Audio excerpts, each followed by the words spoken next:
Athletes performing at their peak can turn sport into an awe-inspiring experience. In the pursuit of glory, there is triumph and heartbreak. It is inspirational. It draws crowds. But are the successes and failures of Paralympians viewed in the same way as their Olympic counterparts? Or have they been elevated to superhuman status because they are disabled?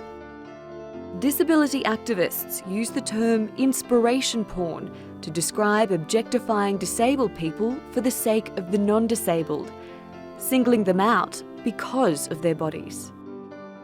Stella Young, who coined the phrase, said it's there so that people can look at the disabled and think, well, it could be worse. I could be that person. Some Paralympians want to be recognised purely for their sporting achievements. After all, they've dedicated years of training to reach an elite level, and that should be what sets them apart. It doesn't mean that Paralympians are less inspirational or motivational than other sportsmen and women. But does it mean we need to shift how Paralympians are portrayed so that we are inspired by their sporting ability and not their disability? Natalie Pohanen, The Newsmakers. Well, joining me now from Cambridge in the UK is Elizabeth Wright. She won 3 swimming medals for Australia at the Paralympic Games in 1996 and 2000 and is now a motivational speaker and author. Thanks so much for joining us, Elizabeth. Great to talk to you. So a lot of able-bodied people would have watched these Paralympics and seen these remarkable feats of so many of these people, felt inspired enough to share on Twitter and Instagram and Facebook and so on and say, hey, I'm inspired by this. This is amazing. At what point is that okay? And at what point does that then become what Stella Young coined inspiration porn?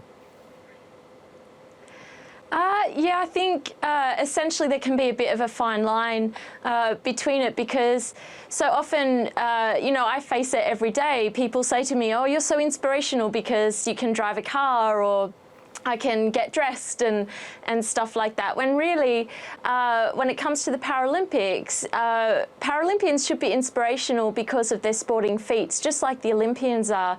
In the segment that you played just beforehand, they were speaking about, Paralympians put in just as much hard work as the Olympians, and it's that we really should be lauded on, and not necessarily just in going about our every day-to-day lives, just as everyone else does. Mm-hmm. Help me understand the psychoanalysis here then. Perhaps, is it a correct analogy to bring about the analogy of, say, rich kids who go and volunteer in poor countries, and it's not so much about the work that they actually do in the poor countries, but it's more about how they make themselves feel? Is a lot of this feedback from people for themselves to make themselves feel better about themselves rather than the actual achievements of the athletes?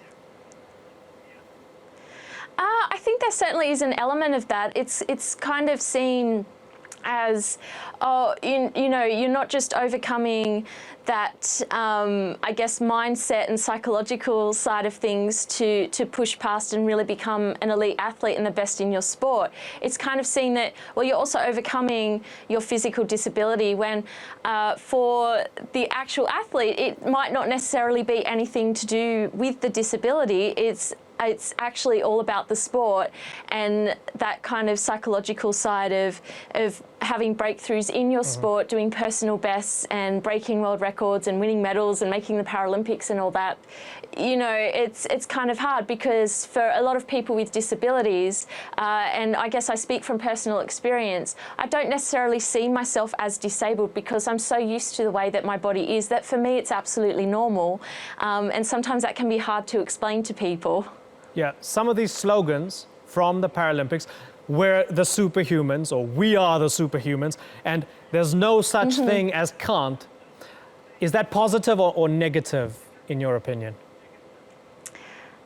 I think it's positive. I will admit to you, I love the whole superhuman ad that came out, and I thought that was absolutely brilliant, and I think there are definitely a lot of positives that come out of all of the marketing, but I think we just have to question some of the time as to what this marketing is actually saying to people on a more broader scale. I think in terms of the Paralympians, it's fine, but when you have people turning around and saying, well, if the Paralympians can do it and they have a disability, why can't all people with disabilities become Paralympians or do these amazing things? And I think people forget that not all able-bodied people want to become Olympians or have the ability or capability to become Olympians, and it's the same with disabled people. Yeah, that's a very good point. I was scooping up some of the journalism at the end of the Paralympics and some of the best writing that sort of wrapped it all up, and I came across an article in the Telegraph by Gareth Davies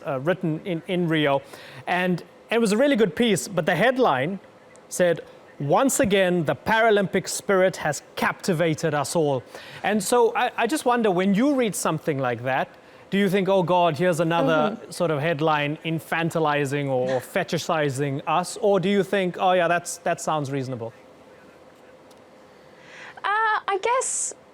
I guess in a sense, I would say that it sounds quite reasonable in the sense that I think there is a similar feel about the Olympics with that as well. I think the Olympics, people understand that there can be a certain, I guess, feeling or inspirational kind of emotion that can come from that as well. I just think, when it kind of comes to the idea of I guess, looking at other disabled people and thinking that they're inspirational just for simply making a cup of tea, just as everyone else can make a cup of tea, that's where it kind of creates problems. So I think as long as it stays within the realm of the Paralympics, it's fine, but I don't think you can really generalise it to the wider disability population.